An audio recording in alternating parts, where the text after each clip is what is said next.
Hey everyone, welcome back to the channel. Okay, so it's time for year 5 recap in the tiny house.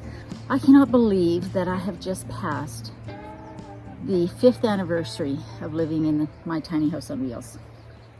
It really blows my mind every time I think about that. And yet in some ways it feels like I have lived in my tiny house forever, which is kind of a weird sort of juxtaposition. But yeah, July 9th was my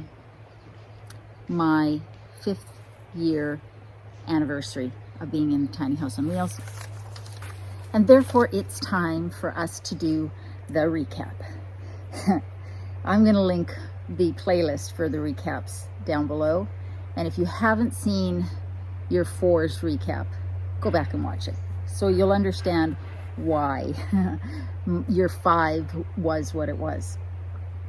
Year 4 was probably the most stressful year I've ever had living in the tiny house.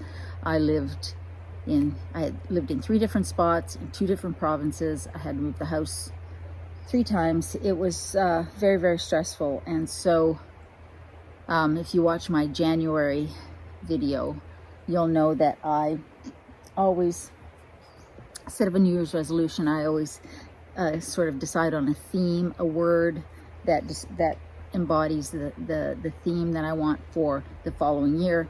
And my theme for 2024 was self-care, rebalancing myself mentally and physically, self-care. And so it will come as no surprise to you that that has been very much 2024's portion of year 5. It was much calmer once I got settled here, because the move happened in year 4. So year 5 was really just doing some small projects around the house. I finished the skirting under the front step. I fixed the crack in my tub. I still haven't replaced my tub, but the fix is working really well. So, you know, now I'm lazy. I don't want to do it. I don't want to spend the money on it. And then I organized inside the shed, all of the little things that needed doing after the move. I just sort of finished that stuff up. I also focused this last year, from July 2023 to July 2024, on becoming more self-reliant. So, really focused on having emergency power sources when the power goes out, because when you live on Vancouver Island and there's a big storm, inevitably, especially if you live outside of town, the power's going to go out. Limbs going to come down, the power's going to go out. So I focused on making sure that I had proper power sources, generator, electric battery banks, I guess battery generators, that sort of stuff.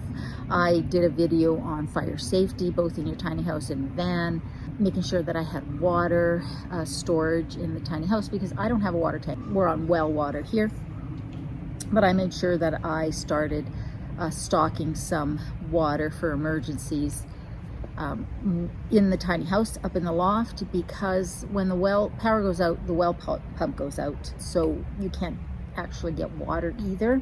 I did a video on keeping warm in the tiny house, that sort of stuff. So I started making videos more about I guess prepping, but not as in the world is coming to an end, but as in just be ready to take care of yourself should something happen to municipal services wherever you are, because I think that is always a good idea.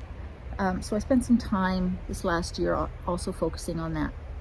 One of the things I did this last year was clear this space out behind the tiny house to have a nice shady spot to sit on the hot summer days. It's 29 degrees here Celsius.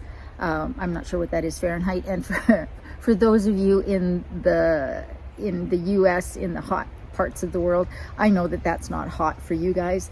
For us Canadians, that's hot. And it's been 31, 32 degrees some days here as well. So this spot is so nice and cool right now. It's shady, there's a breeze, it's just lovely. So my 5th year in the tiny house really has been peaceful.